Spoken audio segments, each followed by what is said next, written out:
잠언하면 가장 먼저 뭐가 떠오르시나요?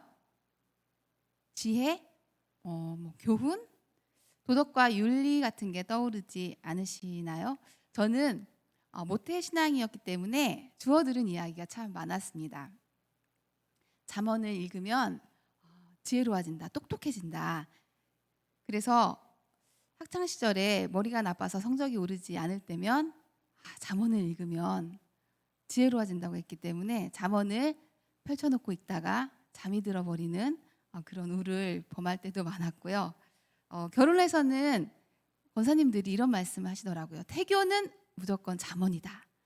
그래서 잠언을 읽으면 신인류가 태어난다. 정말 똑똑하고 정말 잠도 잘 자고 빵긋빵긋 웃으면서 일어나는 그런 아이가 태어난다는 이야기를 듣고 정말 귀가 솔깃해졌던 적도 있었습니다.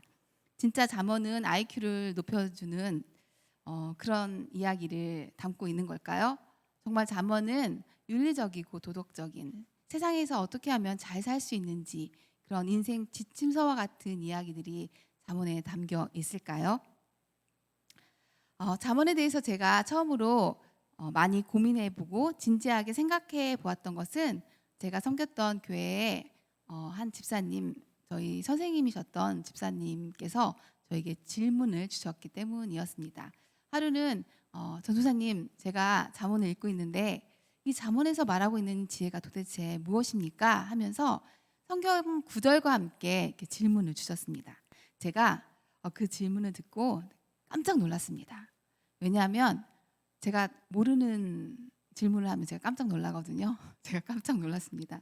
갑자기 새카매지면서 여러 가지 생각이 나는데 그래, 예전에 들었던 이야기들만 생각이 나는 거예요. 잠언은 머리가 좋아지는, IQ가 높아지는 그런 책이다.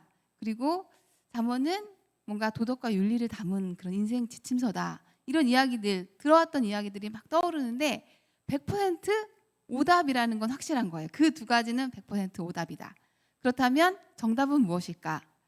제가 선생님한테 솔직히 말씀드리면서 조금 기다려달라고 제가 준비해서 공부해서 가르쳐 드리겠다고 하고 열심히 찾아보고 질문도 하고 또 공부도 하면서 이 잠언에 담고 있는 그 지혜가 무엇인지에 대해서 고민해 보았습니다.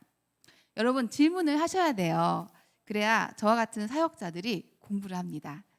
그래서 우리 모든 성도들이 성경을 묵상하시면서 질문하고 또 질문하시면서 정말 예수님께서 우리 성도들에게 깨닫게 해주시는 그 놀라운 은혜들을 경험하시는 그런 시간들이 되었으면 좋겠습니다.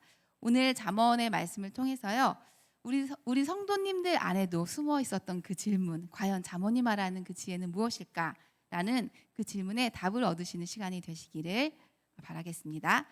잠언의 히브리 제목은요, 솔로몬의 잠언입니다. 모든 구약의 성경들이 그 첫 구절이 그 구절이 책의 제목인 것처럼 잠언도 마찬가지로 솔로몬의 잠언이라는 이 첫 구절이 책의 제목으로 쓰여 있습니다. 그렇다면 이 잠언이 솔로몬이 다 쓴 걸까요? 아니죠. 솔로몬 말고 아굴이 쓴 것도 있고요. 르무엘의 왕의 어머니가 쓴 것도 있고 익명의 지혜자가 쓴 내용들도 있습니다. 그런데 왜 솔로몬의 잠언이라고 이름을 붙였을까요? 여러분이 솔로몬 하면 떠오르는 것 바로 지혜, 또 뭐 하나 떠오르는 거 있지 않으세요? 솔로몬 하면 떠오르는 거? 성전 건축이죠. 그렇습니다. 구약 성경에서 보면은요, 성전의 의미는요, 하나님의 나라를 상징합니다. 따라서 이스라엘 사람들은 솔로몬의 잠언이라고 들으면 그 원독자들은 성전이 완성되는 지혜, 하나님의 나라가 완성되는 지혜를 떠올리게 됩니다. 그런데 그들이 몰랐던 진짜 성전의 의미, 우리는 알고 있죠. 그 성전은 무엇일까요? 바로 우리가 성전이죠. 교회, 성도가 바로 성전입니다. 따라서 잠언은요, 하나님의 백성이 탄생되고 그 하나님의 백성이 완성되어져 가는, 하나님의 나라가 완성되어져 가는 그 지혜를 담은 책이 바로 잠언입니다.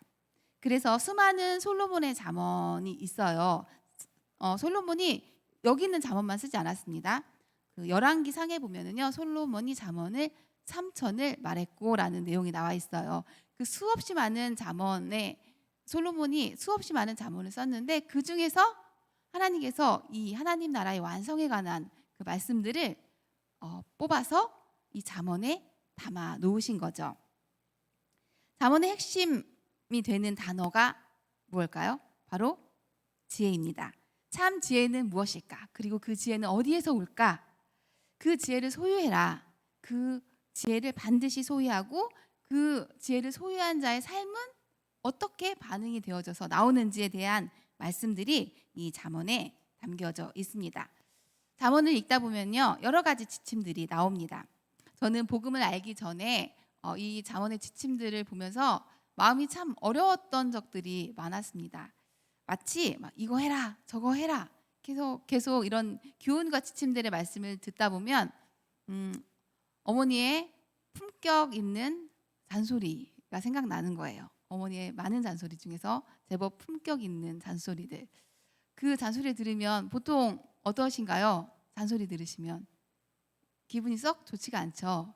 괜히 마음이 불편하고 분명히 옳은 이야기인데 이건 진짜 맞는 이야기인데 라는 생각이 들면서도 마음 한편이 어렵고 괜히 짜증이 나고 화가 나잖아요. 그것처럼 잠언을 읽으면서 굉장히 마음이 낙심이 되고 짜증이 나고 화가 났던 기억들이 있었습니다. 왜냐하면요, 저도 지키고 싶은 거예요. 정말 지키고 싶은데 그게 마음처럼 되지 않고 그걸 지킬 수 있는 실력이 없는 내 자신을 자꾸 발견하게 되니까 화가 나고 또 낙심이 되고 또 그게 좀 삐딱하게 되면 막 짜증이 막 났던 것 같습니다. 그런데 복음이 뭔가요? 우리의 낙심과 좌절, 우리의 이 절망을 환희로, 기쁨으로 바꾸는 것이 바로 복음입니다. 이 잠언은요, 복음을 담고 있는 말씀입니다. 성경 어디를 펴도 그곳에는 복음이 담겨 있다는 것을 잊지 않으셨으면 좋겠습니다. 혹시 잠언의 구절들을 읽으시면서 저처럼 낙심하시고 절망하신 분들이 계시다면 이렇게 불가능한 내가 어떻게 이 잠언이 말하는 지혜를 소유한 자가 되었는지, 어떻게 내가 이 잠언의 지혜자가 되었는지 그것을 깨닫고 감격하시는 시간이 되었으면 좋겠습니다. 잠언을 제대로 이해하시려면요, 잠언의 구조를 잠깐 보고 갔으면 좋겠습니다. 잠언은요, 크게 두 부분으로 나눠질 수 있습니다. 바로 1장에서 9장 그리고 10장에서 그 나머지 장입니다. 잠언의 1장에서 9장은요, 잠언의 기록 목적과 함께 지혜가 무엇인가에 대해서 핵심적으로 다루고 있습니다. 그리고 그 10장 이후의 말씀들은 그 지혜를 소유한 자들이 그들의 삶 속에서 반응되어져서 나타나게 될 여러 가지 교훈들에 대해서 나열하고 있습니다. 1장에서 9장을 보면은요, 지혜를 소유한 언약의 백성의 삶은 무엇인가? 그것은 바로 하나님을 경외하는 삶이다. 아들로 대표되는 여기 잠언을 보면은요, 아들로 대표되는 지혜로운 자와 그리고 지혜롭지 못한 자, 바로 어리석은 자, 이방 여인, 미련한 자로 표현되어 있는 세상과 사단의 세력, 이 두 가지가 대조가 되면서 교회에게 하나님께서 말씀하고 있는 것을 우리가 볼 수가 있습니다. 그렇다면 세상과 사탄의 세력으로 표현되고 있는 어리석은 자들은 누구인지 우리 시편 14편 1절을 한번 읽어보도록 하겠습니다. 어리석은 자는 그 마음에 이르기를 하나님이 없다도다. 저희는 부패하고 소행이 가증하여 선을 행하는 자가 없도다. 그 마음에 이르기를 하나님이 없다 하는도다. 바로 그 마음에 하나님이 없다라고 말하는 자들이 어리석은 자라고 말하고 있습니다. 거기에 반해서 아들로 불리우는 지혜로운 자는 어떤 사람일까요? 4장 10절 한번 읽어볼까요? 네, 시작. 내 아들아 들으라, 내 말을 받으라. 그리하면 내 생명의 해가 길리라. 그 아들은 그 지혜의 말씀을 받고 듣는 하나님을 경외하는 자들이라고 말하고 있습니다. 이 지혜의 말을 받으면 생명의 해가 길어진다는 또 말씀이 있는데요. 이건 잠언 3장 2절에서도 비슷한 말씀이 있습니다. 제가 한번 읽어볼게요. 그리하면 그것이 내가 장수하여 많은 해를 누리게 하며 평강을 더하게 하리라. 자, 이렇게 지혜로운 자는 장수할 것이라고 계속 말하고 있는데요. 그렇다면 여기서 말하는 장수가 어떤 의미일까요?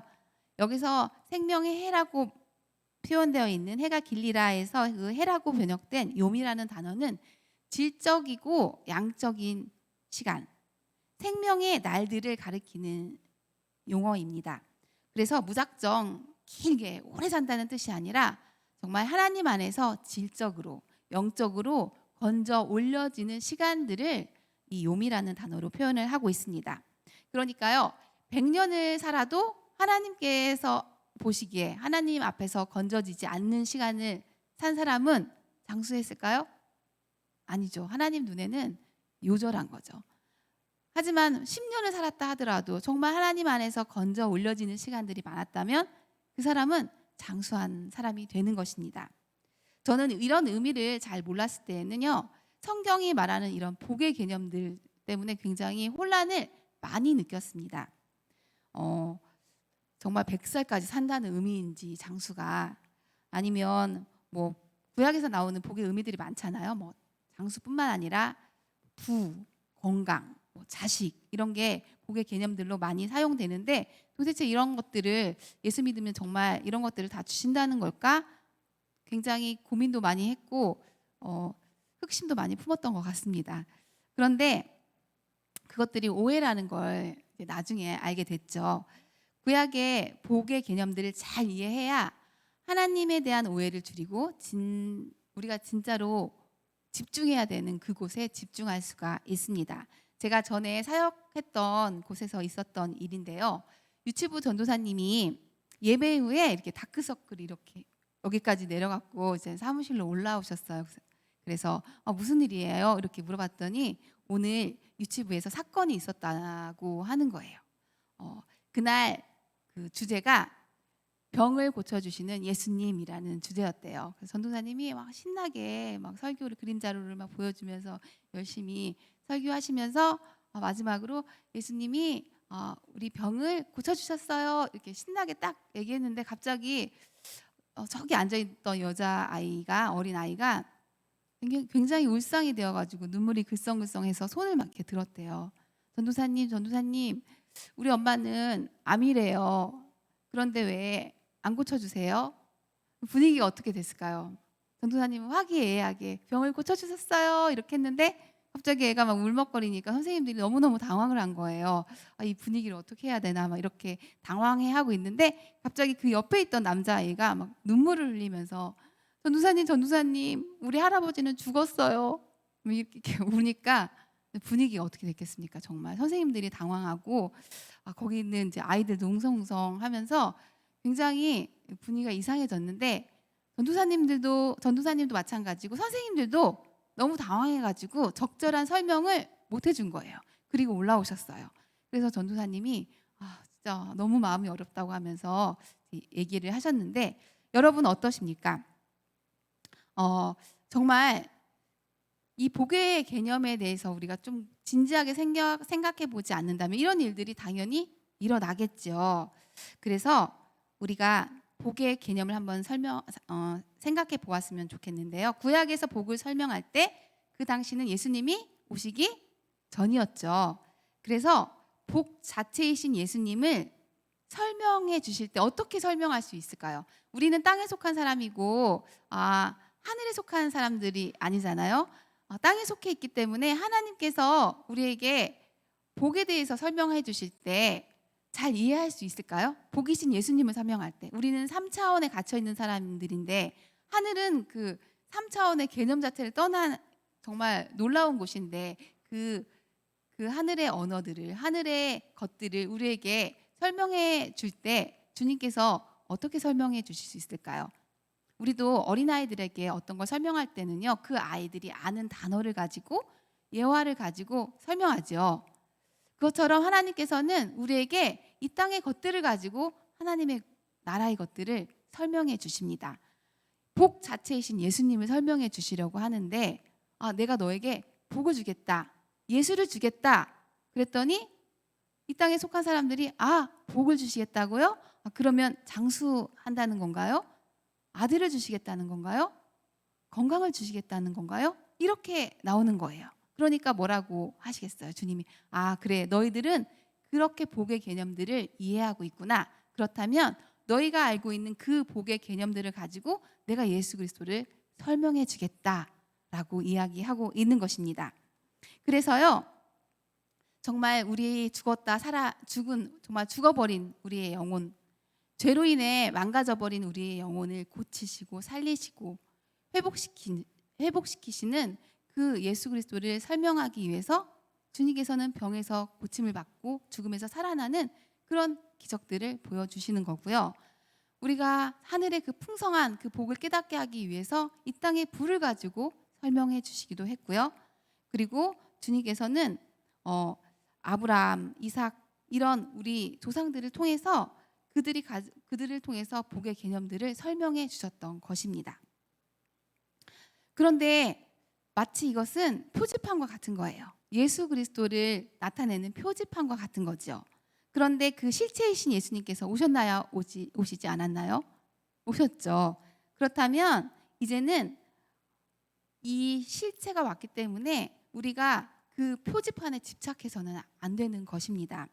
정말 하나님께서 세상의 그 복, 세상이 말하는 병 고침, 부, 자식, 장수 이런 것들이 진짜 복의 실체라고 생각하셨다면 예수님께서 이 세상에 오셨을 때 왜 굳이 복음을 설명해야 되는 그때, 은혜를 설명하는 그때에만 병에서 누군가를 고쳐주시고 찾아가셔서 고쳐주시고 이렇게 만지셔서 고쳐주시고 이런 일들을 하셨겠습니까? 온 세상을 그냥 말씀 한마디로 창조하신 분이신데 그냥 다 나아라, 다 부자 되라 이렇게 하면 되는 거잖아요.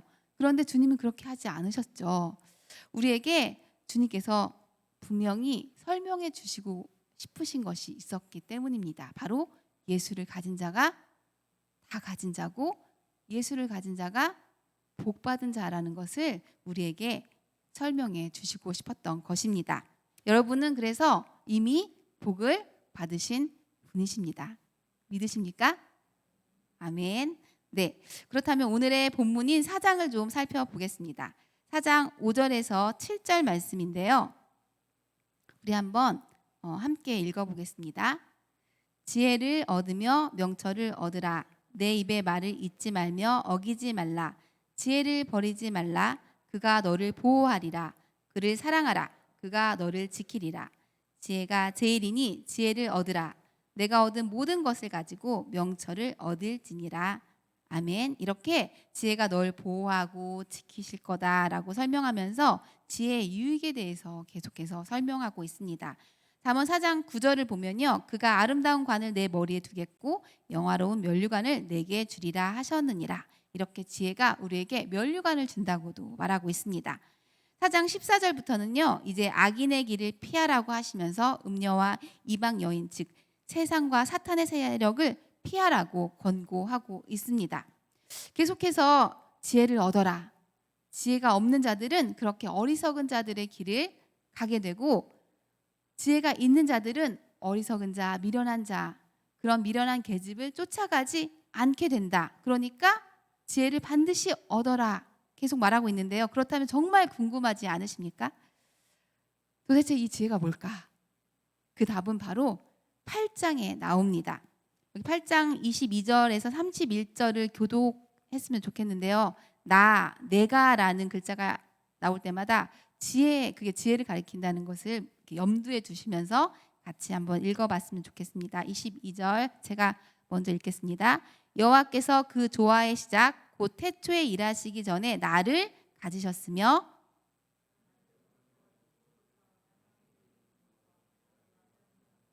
아직 바다가 생기지 아니하였고 큰 샘들이 있기 전에 내가 이미 났으며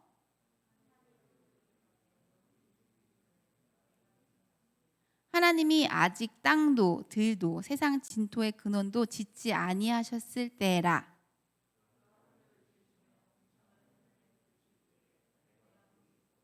그가 위로 구름 하늘을 견고하게 하시며 바다의 샘들을 힘있게 하시며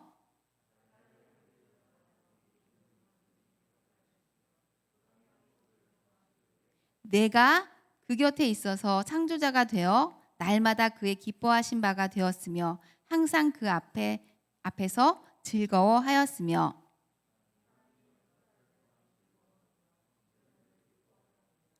아멘. 여기서 나를 내가 이렇게 계속해서 이제 지혜를 표현하고 있는데요. 여기서 말하는 내가 누굴까요? 내가. 잘 모르시겠으면 골로새서 1장 15절 17절 마치 이 잠언의 8장 이야기를 그대로 옮겨놓은 것 같은 말씀이 있는데요. 한번 골로새서 1장 15절부터 17절까지를 한번 읽어보고 우리 같이 생각해 봤으면 좋겠습니다. 함께 읽겠습니다. 그는 보이지 아니하는 하나님의 형상이요 모든 피조물보다 먼저 나신 이시니 만물이 그에게서 창조되되 하늘과 땅에서 보이는 것들과 보이지 않는 것들과 혹은 왕권들이나 주권들이나 통치자들이나 권세들이나 만물이 다 그로 말미암고 그를 위하여 창조되었고 또한 그가 만물보다 먼저 계시고 만물이 그 안에 함께 섰느니라. 자, 잠언 8장에서 보았던 것처럼 내가 태초부터 있었고 태초 전부터 내가 있었고 내가 창조자였고 내가 그 창조하신 창조자와 함께 있었고 내가 창조자였고 내가 거기에 있었고 끊임없이 내가 또 인자들을 보고 기뻐했다라는 말씀이 나오고 이 밑에도 골로새서 말씀에서 마찬가지로 내가 창조했고 내가 함께 있었고 막 나오고 있잖아요. 그러면은 이 골로새서의 말씀은 너무 명확하게 그가 바로 누구죠? 예수 그리스도죠. 맞습니다. 그렇다면 잠언에서 말하고 있는 지혜는 누구를 얘기하고 있는 걸까요? 바로 예수 그리스도를 이야기하고 있는 것입니다. 그러니까 결국은요, 잠언은 예수 그리스도를 소유한 자와 그렇지 못한 자의 이야기이고 그 예수 그리스도를 소유한 자의 삶 가운데 어떤 반응들이 나오는지를 친절하게 설명해 주고 있는 책인 것입니다. 태초의 인간들에게는요, 지혜가 있었나요?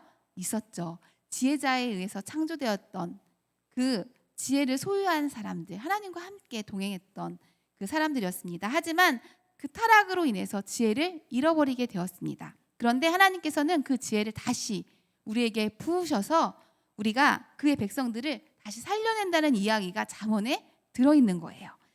이게 뭔가요? 이게 바로 복음이잖아요. 우리가 하나님께서 우리를 만드셨을 때 정말 그 안에 참 지혜가 있었지만 우리가 어떻게 됐나요? 우리의 죄로 인해서 우리는 타락하고 그리고 우리는 영원한 사망 가운데 거하게 되었습니다. 가만두셔도 되는 상황이었지만 주님은 우리를 불쌍히 여기시고 긍휼히 여기셨고 정말 설명할 수 없는 은혜를 가지고 그중에서 우리 하나님의 백성들을 택하시고 예수 그리스도의 피로 우리에게 찾아오셔서 우리를 구원해 주셨습니다. 바로 잠언의 그 이야기, 이 이야기가 바로 복음, 새 창조이고 그리고 새 언약이고 바로 복음의 이야기인 것입니다. 잠언에서 솔로몬이 가르치던 참 지혜의 실체, 솔로몬으로 상징되었던 그 지혜의 실체는 이렇게 예수 그리스도임을 우리는 다시 한번 확인할 수가 있습니다. 그래서 예수 그리스도를 가진 자는 살고 예수 그리스도를 가지지 못한 자는 죽는다. 이게 바로 잠언이며 그리고 복음인 거죠.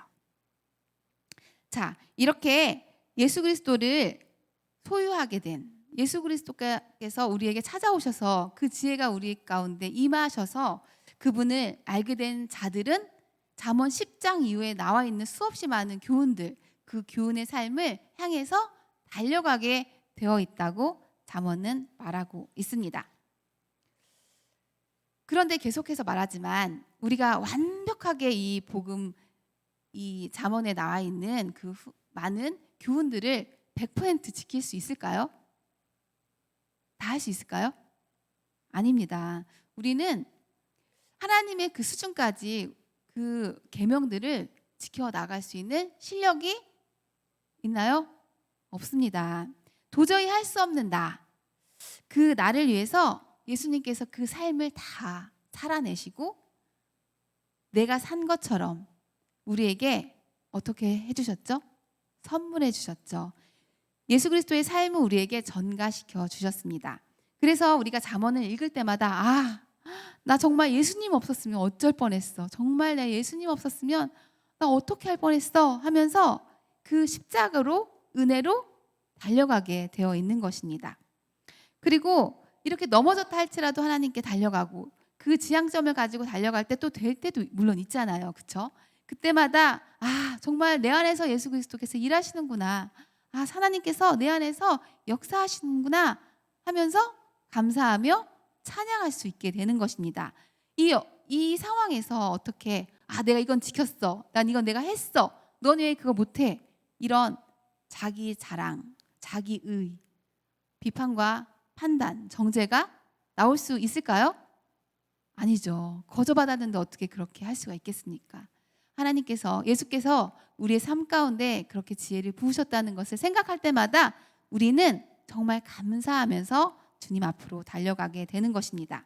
여러분도 이 구원의 놀라운 은혜에 기뻐하고 감사하고 계십니까?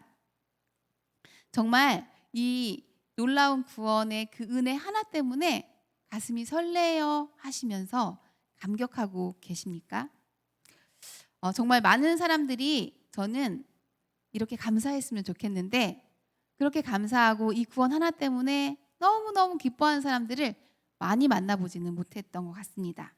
많은 분들을 만나서 이야기를 나누면요, 꼭 이런 이야기를 하세요. 구원이요? 그 구원은 다 받는 거잖아요. 여기 김 집사님도 받고 여기 이 집사님도 받고 저기 박 집사님도 받고 여기 김 장로님도 받고 박 장로님도 받고 저기 김자매 이자매 뭐 이러면서 다 받는 거 아니에요? 저한테는 좀 더 특별한 걸 주셔야 되는 거 아닙니까? 이렇게 이야기하시는 분들이 의외로 많은 것을 보게 됩니다. 왜 그럴까요? 그건 바로 우리의 그 실체를 너무나 모르기 때문입니다. 우리는 모두 죄의 노예였습니다. 정말 죄 덩어리인 거예요. 우리 안에 그냥 까만 죄 몇 개가 있어서 톡톡 떼어내면 되는 게 아니라 마치 클레이 한번 섞어보셨어요? 클레이를 아이들 갖고 노는 점토를 막 까만색과 흰색을 섞잖아요. 나중에 그 까만색만 떼어낼 수 있다고 생각하십니까? 절대 떼어낼 수 없습니다. 그냥 죄 덩어리가 되는 거예요. 우리가 그런 죄 덩어리였어요. 우리가 품어내는 모든 것들, 심지어 우리가 나 이건 정말 잘했어. 이건 내가 했던 일 중에서 최고로 선하고 너무너무 정말 좋은 일이야 라고 했던 일들을 곰곰이 한번 생각해 보세요. 그 안에 혹시 자랑, 내 가치, 이거 난 이 정도는 하는 사람이야. 난 이 정도 인정받을 수 있어. 내가 이렇게 착한 일 했잖아. 내가 이렇게 좋은 일 했잖아. 이런 자기 가치를 향한 그런 요만큼의 그런 갈망도 없으셨나요? 아니죠. 우리 인간들은요, 무엇을 해도 자기 가치를 챙겨 갖기 위해서 그게 동기가 되어서 달려갈 때가 너무나 많은 존재들입니다. 그런데 나의 가치의 확장이 성경이 말하는 뭔가요? 죄지요. 그렇기 때문에 우리는 그 누구도 이 죄의 문제에 대해서 피해갈 수 없는, 내가 토해내는 모든 것이 죄라고밖에 고백을 할 수 없는 그런 죄인들인 것입니다. 그런데 그렇게 자아의 우상숭배에 빠져서 나 이렇게 허우적대는 우리를 그 예수 그리스도께서 건져주신 거예요. 그 자리에서 그 늪에 빠진 우리를 건져주신 것입니다. 그렇다면 그 안에서 우리는 진정한 자유를 누리게 되는 거겠죠. 진정한 기쁨이 우리 안에 있게 되는 것입니다. 그런데 정말 물에 빠진 사람 건져놨더니 보따리 내놓으라고 한다는 식으로 주님 그거 말고요. 구원 말고요. 좀 더 특별한 거요. 좀 더 나은 스펙이요. 건강이요. 승진이요. 더 나를 조금 빛나게 해주는 거. 나를 좀 가치 있게 해주는 거. 그걸 더 달라고요. 라고 우리가 요구하고 있다면 우리는 여전히 나라는 우상숭배에 빠져있는 게 아닌지 나의 정체성에 대해서 다시 살펴보아야 될 것 같습니다. 성도 여러분, 우리가 진정 구원의 기쁨을, 구원의 감격을 깨닫게 되면요, 돈이 많아도 돈이 부족해도, 명예가 있어도 명예가 없어도, 어떤 상황과 형편 가운데 있다 할지라도 그것이 다 예수 그리스도를 향해 달려가는 기회가 될 수 있는 것입니다. 믿으십니까? 자, 우리 성경에 보면요, 모든 것이 합력해서 선을 이룬다고 얘기하죠. 세상은 온통 이건 선이야, 이건 악이야, 이건 선과 악으로 이분법으로 나눠 놓습니다. 그래서 부유하게 되는 거, 건강해지는 거, 그건 선이지. 이거 아프고 가난해지고 힘들어지는 거, 이거 악이지. 세상은 이렇게 자기가 왕이 돼서 재판관이 돼서 자꾸 분류를 해요. 하지만 아닙니다. 여러분, 누군가가 정말 아픔 때문에, 병 때문에 예수 그리스도를 만났다면 그 아픔이, 그 병이 어떻게 악이라고 말할 수 있겠습니까? 누군가가 가난한 그 삶 가운데 예수 그리스도를 만났다면 어떻게 그 가난이 악이라고 얘기할 수 있겠습니까? 어떤 사람이 정말 큰 부를 통해서 또 하나님을 경험했다면 어떻게 그 부가 선이고 악이고를 구별할 수 있는 개념이 되겠습니까? 하나님께서는 우리가 선과 악에 빠져버린 이 세상에서 우리 성도들을 자유롭게 하셨습니다. 여러분은, 성도 여러분에게 삶 가운데 일어나는 모든 것들은 모두가 버릴 것이 없는 그런 하나님께로 달려갈 수 있는 모든 그 은혜의 수단이 되는 것입니다. 그래서요, 잠언 9장은 잠언의 핵심장인데요. 9장은 아들이 생명의 길로 가는 길에 이 두 여인을 만난다고 이야기합니다. 한 여인은 지혜의 여인이고 다른 한 여인은 미련한 여인이라고 이야기하는데요. 미련한 여인으로 표현된 마귀의 세력, 그리고 지혜의 여인으로 표현된 예수 그리스도, 그 두 여인이 아들을 모두 초대하고 있습니다. 자, 누구의 식탁에 들어가서 누구와 함께 먹어야 될까요? 잠언 9장 1절에 한번 말씀을 제가 읽어볼게요. 지혜가 1절부터 5절입니다. 지혜가 그 집을 짓고 7 기둥을 다듬고 짐승을 잡으며 포도주를 혼합하여 상을 갖추고 그 여종을 보내어 성중 높은 곳에서 불러 이르기를 무릇 어리석은 자는 이리로 돌이키라. 또 지혜 없는 자에게 이르기를 너는 와서 내 식물을 먹으며 내 혼합한 포도주를 마시고 어리석음을 버리고 생명을 얻으라. 명철의 길을 행하라 하느니라. 이렇게 지금 어디서 부르고 있죠? 성중 높은 곳에서 부르고 있습니다.